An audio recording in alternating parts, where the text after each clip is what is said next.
Vamos a hablar acerca de la macroeconomía y para eso conversaremos con Fabricio Gómez Mazara. Vienes de una familia de mucha tradición política, tu madre, tu hermano, tu padre. Porque desde niño nosotros casi nunca hemos coincidido. ¿Cómo va la economía? Es difícil cuadrar la caja en un país donde un presupuesto hay que financiarlo. El gobierno anuncia la aprobación de recursos a través del encaje legal.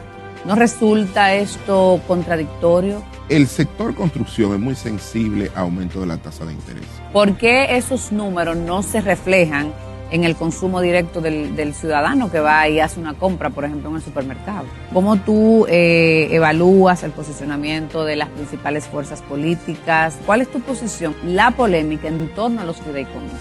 ¿En qué estás? ¿Cuáles son los planes? ¿Tienes quizá alguna aspiración ya el 2020?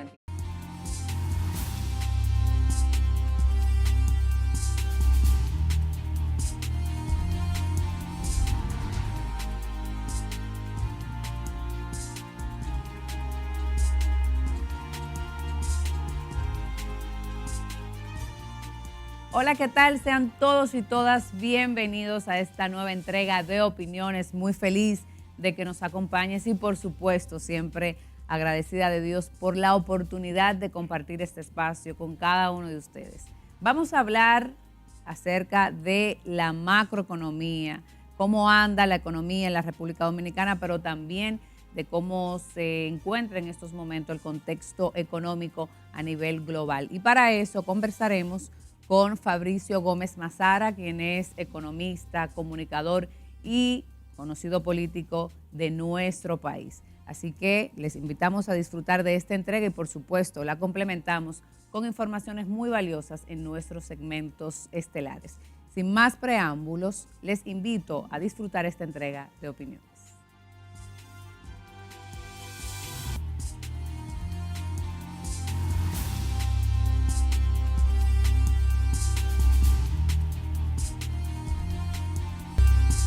Bueno, damos la bienvenida a nuestro querido amigo, ¿verdad? Fabricio Gómez Mazara, economista, comunicador, ha sido también funcionario público y también político, ¿verdad? Así que muchísimas gracias por la receptividad de aceptar nuestra invitación. Bienvenido a Opiniones. Gracias, Lenny. Para mí es un honor compartir contigo ya en temas de comunicación formal. Qué bien.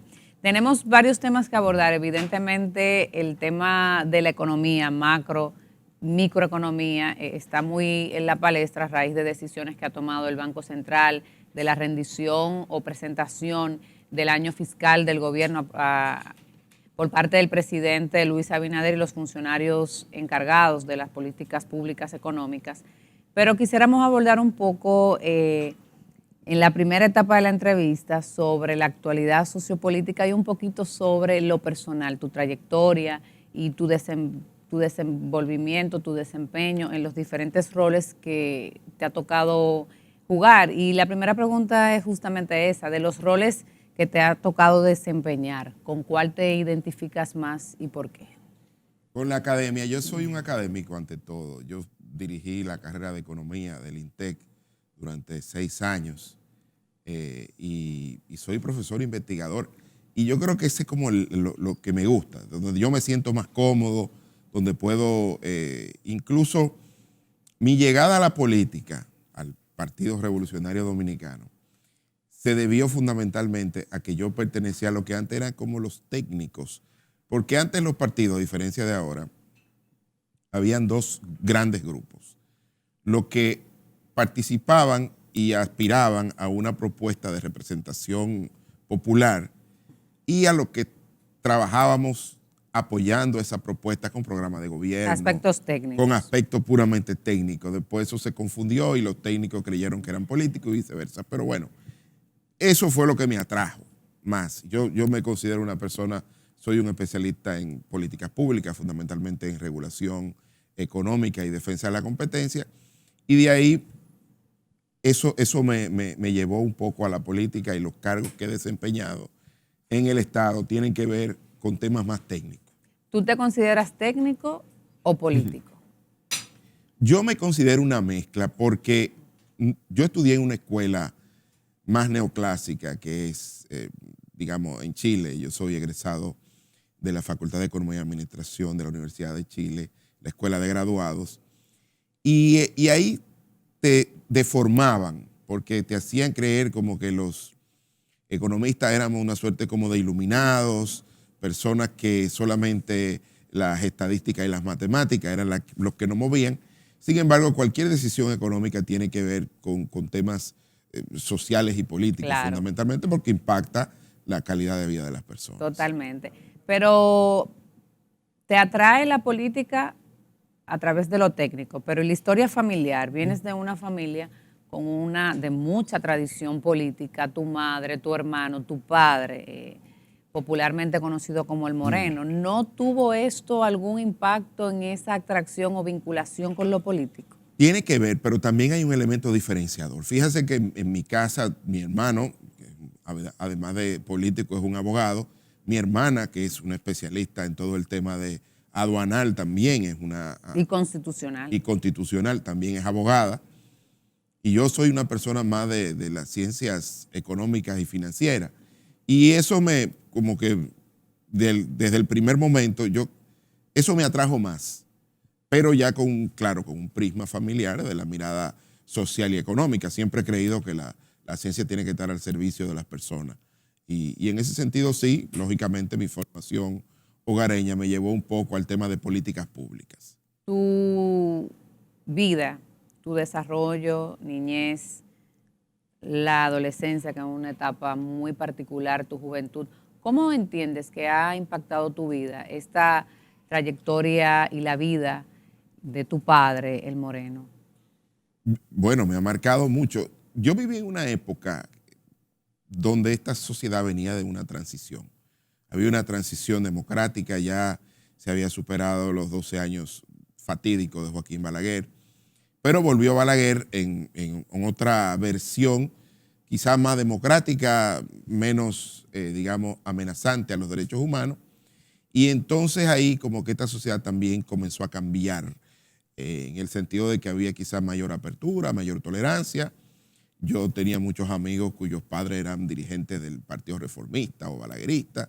Coincidíamos en la universidad y de tener grandes contradicciones en el ámbito político, generamos una relación de amistad muy buena que todavía se mantiene.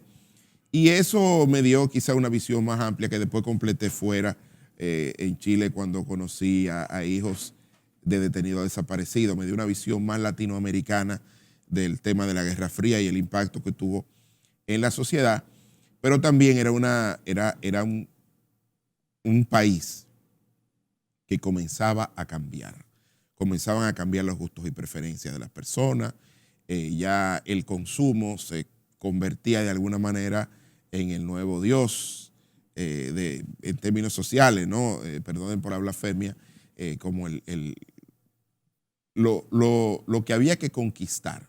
De repente las ideas quedaron en un segundo plano y ya veía algunos amigos que querían ser profesionales para tener mayor poder de consumo, ya comenzaban la vida nocturna, la demanda por vehículos nuevos, por apartamentos, y la sociedad comenzó a crecer y es y lo el que tenemos capitalismo a hoy. empoderarse. Yo creo que más que el capitalismo, fue como un renacer del tema del consumo, y para nosotros eso tiene una explicación económica con las leyes que llegaron al país a partir del año 91, con el tema de la inversión extranjera, con el tema de las reformas en temas de las aduanas, la reforma tributaria que permitió un poco una readecuación del consumo interno. Y yo creo que también ahí comenzó la globalización de alguna manera. El impacto del turismo también, con la apertura. También el tema de los medios de comunicación, MTV, todo ese mundo cultural que te abrió a partir de mediados de los 80, pues te hizo comenzar a creerte que eras un ciudadano del mundo, más que un ciudadano de la República Dominicana. Muy bien. Hay algo que a mí me llama mucho la atención y con esto quizás vamos, luego de esta pregunta, pasando un poco más al plano de la realidad sociopolítica y económica, y es cómo ustedes logran mantenerse y respetarse a pesar de la diversidad interna que tienen como familia, como hermanos. Yo vi un tuit de tu hermano Guido felicitándote en el cumpleaños y él destacaba eso, o sea, cómo a pesar de la diversidad parece que, si mal no recuerdo, en cuanto al equipo de béisbol, la política, cómo logran esa cohesión y mantener el respeto, la unidad familiar, porque sabemos que Guido es aguerrido, y entonces tiene a veces posiciones muy fuertes, muy centradas. ¿Cómo logran ustedes entonces ese equilibrio? Porque desde niño nosotros casi nunca hemos coincidido, desde los equipos de béisbol, desde el baloncesto, desde opiniones políticas, quizás él desde su prisma de profesional del derecho y yo del prisma del profesional de la economía. Siempre hemos tenido visiones distintas, pero yo diría que más que distintas son complementarias en un mundo de carácter democrático. En mi casa siempre se respetó la diversidad. Es decir, una de las cosas que mi madre nos enseñó es que el sacrificio era, el sacrificio personal que había tenido su generación era por la libertad. Era porque cada quien se expresara como pensara, sin temor a represalia. Porque su generación fue perseguida, encarcelada y llevada al exilio por las ideas y por la práctica política. Y ella decía... Y el momento que se vivía también en aquel entonces. Claro, era un momento... De restricciones, de guerra, de muchas convulsiones sociales también. Claro, y los niños no entendíamos eso. Es decir, era difícil para un niño entender que tu casa llegaran de repente policías y rompieran cosas y que llegaran, ahora que uno tiene cierta formación ciudadana, sin un ayudante de fiscal y se hicieran estos allanamientos a cualquier hora. Y de verdad uno no entendía mucho. Tu padre, mis abuelos, también, que era un mecanismo alternativo de protección para nosotros, nos hacían una historia hábil para los niños, pero que después uno comenzó a entender. Y a cuestionar. Y a dimensionar el impacto que eso significaba para la sociedad y para nosotros como familia. En la política, Fabricio, ¿en qué estás? ¿Cuáles son los planes? ¿Tienes quizá alguna aspiración? Ya el 2024 está al doblar de la esquina, estamos en un año preelectoral, que eso tiene un impacto en la economía, hablaremos un poquito de eso también. ¿En qué estás? Mira, tú sabes que mi gran líder fue José Francisco Peña Gómez. Después de eso yo he apoyado, digamos, aspiraciones de un lado, la del expresidente Hipólito Mejía, también la segunda parte del expresidente Danilo Medina. Creo que el actual presidente Luis Abinader lo está haciendo bien, estoy sorprendido porque de repente quizás se menospreció o se subestimó su capacidad gerencial. De repente hemos encontrado, todo el mundo esperaba un principiante en términos de gobierno y nos hemos encontrado con un tremendo estadista que ha sabido lidiar con dos crisis importantes como la de la pandemia y la del año pasado, este vendaval inflacionario de origen externo luego de la invasión rusa a Ucrania. Y es una nueva generación, es una nueva visión que yo de verdad me siento en términos generacionales y en términos afectivos, porque tuve una relación de amistad y que coincidimos en el antiguo Partido Revolucionario Dominicano, y lo veo muy bien. Veo una nueva generación de servidores públicos empoderados, muchos que vienen del sector privado, otros que tienen una trayectoria, digamos, política importante, y ahí están haciendo de tripa corazón, están aprendiendo, han tenido que madurar rápidamente en términos políticos, y hasta ahora creo que han hecho un buen trabajo dada la situación que han tenido que enfrentar. Entonces yo creo que vamos a ver qué pasa, pero vivimos un mundo de mucha incertidumbre, donde la lógica de la planificación pasa a un segundo plano, ¿no? Lo urgente está posponiendo lo importante, no solo aquí, en todas partes del mundo. Claro, a nivel global. Y es difícil hoy la gobernabilidad quizás más que en los últimos 20 años, por todos los retos y las amenazas que hay. ¿Cómo va la economía? ¿Cuáles son tus observaciones como economista y experto, sobre todo en la parte macro? ¿Cómo van las cosas? Vimos recientemente, en esta misma semana, que el presidente destacaba la gestión del 2022 desde el punto de vista del buen manejo de las políticas económicas y las finanzas públicas. Hay algunas quizás cuestionantes que veremos más adelante y que sabemos que tú nos vas a ayudar a responder. Mira, lo primero que hay que decir es que el presidente Abinader tuvo una gran decisión previa que hoy le está dando resultados. Llegar al gobierno en medio de una pandemia implica que tú tienes que tomar decisiones rápidas, pero tienes que sopesarla mucho. Yo creo que la primera gran decisión fue mantener la política monetaria intacta, ¿no? Bueno, desde mantener digamos que al funcionario que dirige esta área por casi más de 20 años. Mantener a Héctor Valdés Albizu como gobernador del Banco Central. Y uno dice Héctor Valdés Albizu lidera un equipo de excelentes economistas, ¿no? Que están ahí, que están, digamos, en un segundo plano, pero que son los que trabajan todos los días bajo el liderazgo de Héctor Valdés Albizu, obviamente, que es el funcionario de más experiencia. Eso, de alguna manera, mandó una señal de tranquilidad a la economía. Mira, lo monetario no lo vamos a tocar. En el ámbito de Hacienda designó a Jochi Vicente, que es un funcionario que lo ha hecho muy bien. Quizás tiene el rol más difícil, que es cuadrar la caja en momentos... Donde no se cuadra. Hay que buscar fuera para cuadrar. Claro, y es difícil cuadrar la caja en un país donde un presupuesto hay que financiarlo porque es un presupuesto deficitario. Es un presupuesto inorgánico, digámoslo así. No. Eso no existe. No hay nada inorgánico. Ese es un producto de la antigua ley monetaria que hablaba de emisiones inorgánicas, pero era aquella que no tenía respaldo en oro o en divisa. Ahora el mundo del monetarismo eliminó eso y a través del intercambio comercial eso se equilibra y del valor de las monedas. Pero bueno, volviendo al tema, él cumple, Jochi Vicente, un rol complicado porque es el que tiene que decir a las cosas no hay. O este proyecto que hay que financiar se puede hasta tanto, cuando hay que recortar. Le toca el rol más difícil. Los ministros de Hacienda no ganarían un premio de simpatía en ningún gobierno en el mundo porque le toca ese rol. También el Ministerio de Economía, que está haciendo un buen trabajo en el tema territorial, y yo creo que él tiene un buen equipo. Ahora suma a un nuevo funcionario que es Joel Santos, que viene también del sector privado, pero que está comenzando a ponerle voz al Ministerio de la Presidencia y a preocuparse por los temas sociales. Está en varios proyectos importantes, desde el de la policía y todo lo que le delegue el presidente Abinader.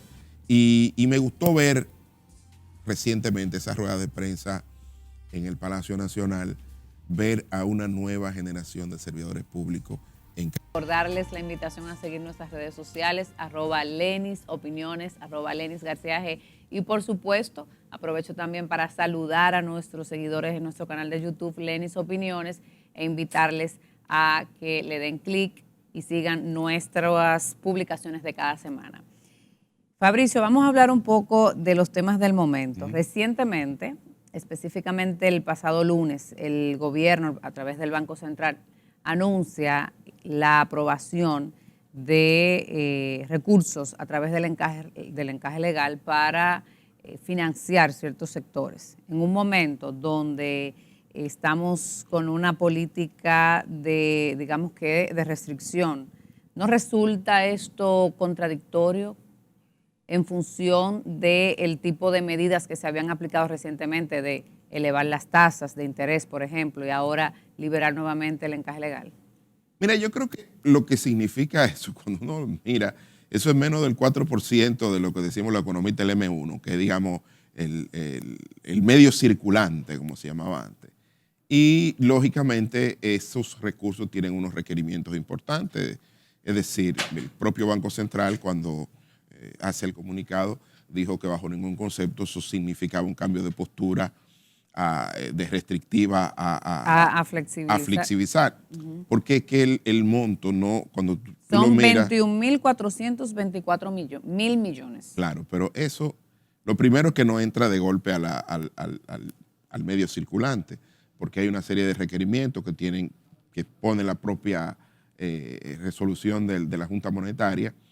Y segundo, yo pienso que es una señal. Mira por qué. El sector construcción es muy sensible a aumento de la tasa de interés.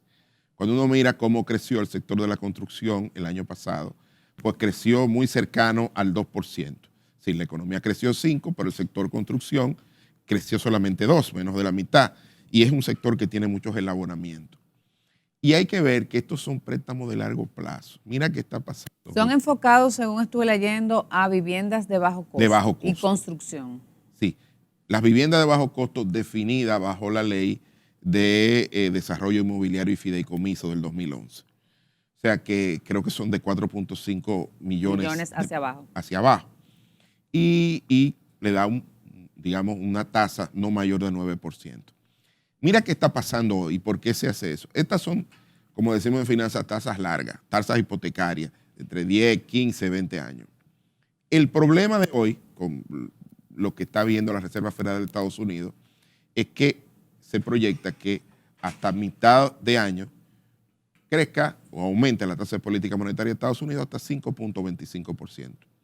En el segundo trimestre del año, como se está viendo que hay una caída importante en la inflación, la tasa comienza a reducirse. Cuando uno ve en los mercados financieros internacionales, los Treasury Bills a 10 años están en una tasa muy baja con respecto a esos mismos instrumentos a 2 años y a 5 años. Entonces la apuesta del Banco Central no es una apuesta de corto plazo.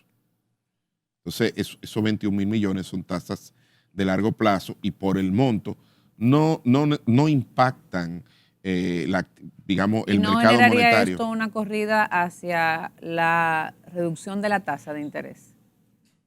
Cuando tú miras ahora, la tasa de interés hipotecaria depende de la tasa de interés de largo plazo, a diferencia de las de consumo las comerciales. Y las comerciales, que tienen que ver más con el corto plazo. Es decir, cuando uno mira la estructura intertemporal de la tasa en el mercado dominicano, las tasas cortas han crecido, han subido más rápido que las tasas largas o las tasas hipotecarias. Y estas son tasas hipotecarias. Y lógicamente no, por el monto, no tienen gran impacto en la política monetaria. Sabes que mencionabas justamente a los Estados Unidos como, digamos que uno de los países, o el principal podemos decir, que impacta a nivel del resto de naciones. Y siempre me ha surgido la duda y me gustaría aclarar aquí por qué, en este caso, el Departamento del Tesoro ha mantenido una tendencia a la alta en la tasa de interés. Y los bancos centrales de la región, sobre todo, y los de los demás países, tienden a tomar como referente las decisiones del Departamento del Tesoro. ¿Por qué los bancos centrales? Ya. La Reserva Federal de seguir los lineamientos del Departamento del Tesoro. Hay que decir, de la Reserva Federal de Estados Unidos. El Tesoro allá es como Hacienda aquí. Los países, los bancos centrales, tienen que mantener el diferencial de alguna manera de tasa de interés. Es decir, un instrumento en Estados Unidos que tiene una tasa de interés X, tú tienes que mantener una distancia acorde al riesgo país. Cuando uno toma el riesgo país, lo que hace es la tasa de un bono de Estados Unidos, usualmente el bono del Tesoro a 10 años, y ese bono se descompone con un bono similar en un país latinoamericano. Y la diferencia de riesgo país es lo que da la diferencia de tasa de interés a nivel internacional. Es decir, cuando República Dominicana coloca deuda soberana, tiene en cuenta el riesgo país. Y eso hace que, digamos, el financiamiento en República Dominicana sea mayor que en Estados Unidos. Entonces, ¿qué pasa? Los bancos centrales tienen que mantener ese diferencial de tasa de interés para hacer atractiva la inversión en esos países. Porque si no se mantiene ese diferencial, puede haber un riesgo de salidas abruptas de capital. Aquí, como es un país, una economía abierta al mundo, hay muchos capitales invertidos. Nosotros somos líderes en atracción de inversión extranjera, no solo en inversión en, digamos, en bienes físicos, sino también en temas de carácter financiero, en títulos. Entonces, muchas instituciones que manejan portafolios grandes tienen presencia en República Dominicana, tanto con títulos domésticos como con títulos internacionales. Entonces, ellos ven ese diferencial y por eso el Banco Central ha tratado de mantenerlo para evitar salidas de capital. Bien, muy válida y gracias por la aclaración. ¿Cómo se genera crecimiento con tasas de interés tan altas? Mira, hay que decir que las tasas de interés tienen que ver con la inflación, porque cuando alguien deposita, algún inversionista invierte en un título, lo que mira es la tasa de interés real, que es la tasa de interés nominal menos la inflación. Entonces, uno tiene que mantener el tema de ir corrigiendo por inflación. Históricamente, en nuestro país hemos tenido inflación en el entorno del 4 o de menos de 3, porque la meta que establece el Banco Central históricamente ha sido 4 más o menos 1. En los últimos 2 años hemos tenido alta inflación. Entonces, esa es la excepción a la regla. Y ahora vamos a ver que a partir de este año, del segundo semestre, las tasas de interés van a reducirse. Y la inflación también se dice que debe estar a la baja. Mira, el año pasado la inflación terminó en 7.8 en República Dominicana. Eso gracias a la coordinación macroeconómica que se dio. Es decir, mientras el Banco Central aumentaba la tasa de referencia, siguiendo el rastro que le trazaba la Reserva Federal de los Estados Unidos, el gobierno, por la parte fiscal, mantuvo todos estos subsidios a los combustibles y a la tarifa eléctrica. Y de hecho, a algunos productos de la canasta familiar también se le ha dado subsidio para evitar que sigan a la alza. Todo lo que intervienen en la industria alimentaria fundamentalmente. Entonces, esta coordinación macroeconómica permitió que la tasa que la inflación fuera menor que la inflación del año anterior, a pesar de este vendaval inflacionario de origen externo provocado por la invasión rusa a Ucrania. ¿Por qué el tema de la inflación preocupa tanto? Y Fabricio, la gente se está quejando. O sea, claro. ¿por qué esos números no se reflejan en el consumo directo del ciudadano que va y hace una compra, por ejemplo, en el supermercado? Porque esta inflación tiene una característica importante, y es que se ha ensañado con el sector de alimentos y bebidas no alcohólicas. Recuérdate, la inflación es un promedio. Cuando el país dice, cuando el Banco Central publica la inflación en promedio, es el promedio de todos esos subsectores que evalúa. Pero cuando tú pones alimentos y bebidas no alcohólicas, está muy por encima de la inflación promedio. Entonces, ¿por qué? Porque combustible, todas las materias primas alimentarias han subido de precio y nosotros somos un país importador neto de materias primas. Los fletes han subido también para las importaciones. Aunque están comenzando a bajar de manera importante, pero eso se ha sentido. Pero cuando tú te pones a ver lo que pasó el año pasado, la estructura productiva de este país estuvo subsidiada. O sea, aquí duramos un tiempo importante comprando combustible por debajo del precio internacional. Pagamos una tarifa eléctrica muy distante a lo que realmente costaba. Los subsidios fueron más de 85 mil millones de pesos adicionales en el presupuesto reformulado. Es decir, cuando tú sumas el subsidio al sector eléctrico, 1.600 millones de dólares. ¿Eso es positivo o negativo para la economía en términos reales? Eso es positivo, porque el mayor activo que tiene la economía dominicana se llama la paz social y la convivencia pacífica. Ese es el mayor activo de esta economía y de cualquier otra economía, si no miren lo que está pasando en la región. ¿Por qué están llegando tanto a inversión extranjera? El año pasado tuvimos un récord de atracción de inversión extranjera directa de 4.000 millones de dólares. ¿Por qué? Bueno, porque aquí hay convivencia pacífica y paz social. Y además, el mapa latinoamericano se ha teñido de un color que no le gusta mucho a los inversionistas internacionales y están comenzando a volar a la calidad, como se dice en inglés, flying to quality, en términos de inversión, y eso lo explica. Yo creo que este esfuerzo que se ha hecho de subsidiar la estructura productiva el año pasado es lo que explica el crecimiento, y en crecimiento con paz social, porque eso es importante.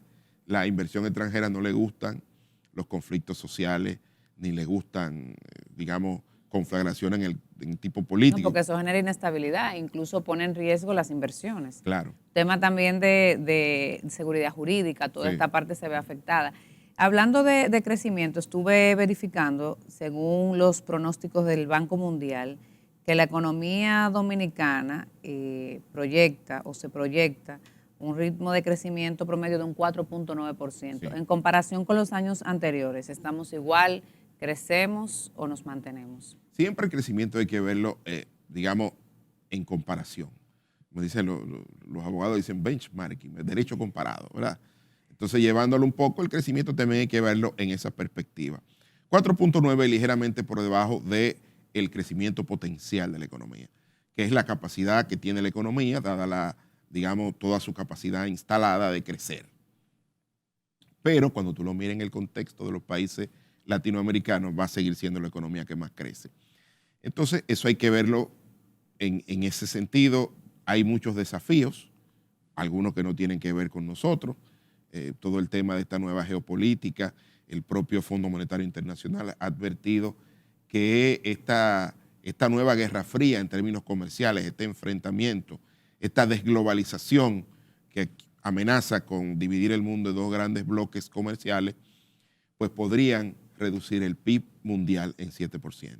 Eso es muy peligroso. Eso es mucho. Y lógicamente, países o economías pequeñas abiertas al mundo como República Dominicana se ven afectados por eso. Nos vimos afectados por el tema del petróleo el año pasado.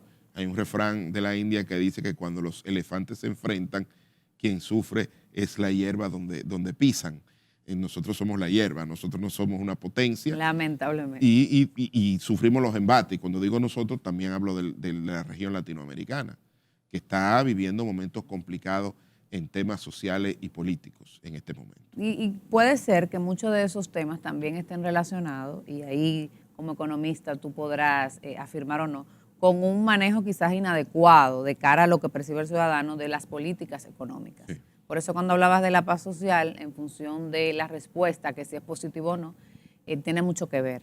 Mira, por ejemplo, el caso de Perú, Sí. el caso de Chile, y así se pueden Argentina, citar muchos. Hablaba de la parte internacional, y nosotros siempre tenemos que fijar la mirada hacia los Estados Unidos. El impacto de la contracción de Estados Unidos de manera directa en la República Dominicana, ¿cómo nos pudiera afectar en este año de manera particular, tomando en cuenta también que es un año preelectoral? Claro. Yo creo que aquí hay grandes retos. Este enfrentamiento nos ha beneficiado en una parte que es lo que se está llamando la relocalización o el nearshoring, que estamos viendo con la movida de inversiones desde Asia hacia territorios cercanos a las costas de los Estados Unidos. Eso explica el desempeño, por ejemplo, del sector zona franca, que ha crecido mucho, el tema del sector turismo, que están llegando más inversiones. Y 8.5 millones de turistas, según las estadísticas recientes. Nos vamos acercando a los 10 millones. Claro. Ahí el ministro de Turismo, vi que dijo en Fitur, 7 y tanto de no residentes, más los que venían en crucero. Entonces era la cifra de los 8 millones y tanto. Pero lo que estamos viendo hoy en Estados Unidos es que la economía no crece tanto, pero el mercado laboral se ha mantenido fuerte. Es decir, estamos cerca del pleno empleo. El desempleo en Estados Unidos es menor al 4%. Vamos a ver qué pasa, porque hay algunas dudas que emergen. Hay un tema de carácter político con el presidente Biden, que eso también podría generar cualquier inconveniente en términos económicos, pero mientras siga dándose este cambio generacional, porque en Estados Unidos mucha gente está saliendo, se está jubilando y hoy hay una mayor demanda por nuevos trabajadores en el sector servicios fundamentalmente, que está altamente correlacionado con el envío de visas de Eso remesa es positivo para nosotros. al país. ¿Sí? Eso es muy positivo. Y me gustaría saber, Fabricio, cuál es tu parecer de la realidad y el contexto sociopolítico actual de la República Dominicana. Enero 2023, primeras elecciones municipales en febrero del 24. Esto es un año crucial. Y desde ya los expertos en economía, en política, etcétera, van haciendo las observaciones y proyecciones de lo que pudiera ser este año. Pero me gustaría, antes de proyectar, que me des tu parecer sobre tu opinión sobre la realidad actual política de la República Dominicana. Bueno, yo creo que hay una estabilidad económica que de alguna manera podría beneficiar al partido de gobierno, ¿no? Digo, el partido de gobierno en términos amplios, porque no han decidido todavía, aunque uno intuye que va a ser el propio presidente. Pero eso le da ciertas ventajas. ¿Intuye o tú tienes alguna información o es algo evidente? No, porque es difícil que alguien renuncie a un derecho constitucional. Además que es una opción que si no la ejerce ahora no la va a poder ejercer. Pero hay otros compañeros del PRM que quieren aspirar también. No, y tienen todo el derecho y deben hacerlo, porque aquí estamos en el siglo XXI, es decir, hay que hacer esas convenciones abiertas, que participe la ciudadanía y que el que más tenga, pues recibe el apoyo del que quede en otras posiciones. Esa es la democracia y tienen que darse en todos los partidos. Claro. Y eso es lo que ayuda. La madurez democrática dominicana es un activo que todos debemos preservar. Ya el tema de decidir si participa o no es un tema individual, en función de la fortaleza de tu contrincante. Claro, y también hay algo. Yo creo que la cultura política tiene que entender que ya las campañas no pueden durar tanto tiempo ni pueden ser tan costosas. Es decir, hay elementos que la pueden hacer más efectiva con menos recursos. Estoy hablando con una comunicadora. Lo digo por las redes sociales y por algunos temas que tienen ya, hay una generación que son estos nativos digitales que se enteran de las cosas a través de un teléfono móvil. Usualmente no ven medios tradicionales, van más a las redes sociales. La dinámica ha cambiado totalmente. Entonces eso tiene al que es, digamos, al que está consciente de esto, puede saber que ahí hay un mayor retorno en términos de propagandísticos por cada peso invertido, por ejemplo. Entonces ya no hay necesidad de hacer estos recorridos, estos mítines grandes, aunque hay que hacerlo, pero digo, si hacían 10, que hagan 5, bueno, que hagan 4. de hecho, Fabricio, y sabes, porque también como comunicador, el esfuerzo que ha llevado la Junta Central Electoral a través de su pleno, el presidente Román Jaques, de presentar una propuesta normativa que justamente uno de los aspectos nodales, podamos decir, es el tema de regular los tiempos de campaña. Claro. Ese proyecto, sabemos lo que ha pasado, está en el Congreso de la República. Esperemos a ver qué pasa porque hay una extensión de la legislatura. Ojalá y que pueda ser aprobado y acogida la propuesta. Sí, sí, qué bueno, y ojalá lo hagan, pero digo, el tema, lo que hay que cambiar es la cultura política, porque las leyes obligan, pero la cultura política es algo que hay que ir moviendo, sobre todo cuando hay nuevos actores, tienen que tratar de mejorar ese aspecto. Costo y tiempo tienen que tratar de reducir, sobre todo porque las nuevas generaciones no prestan mucha atención.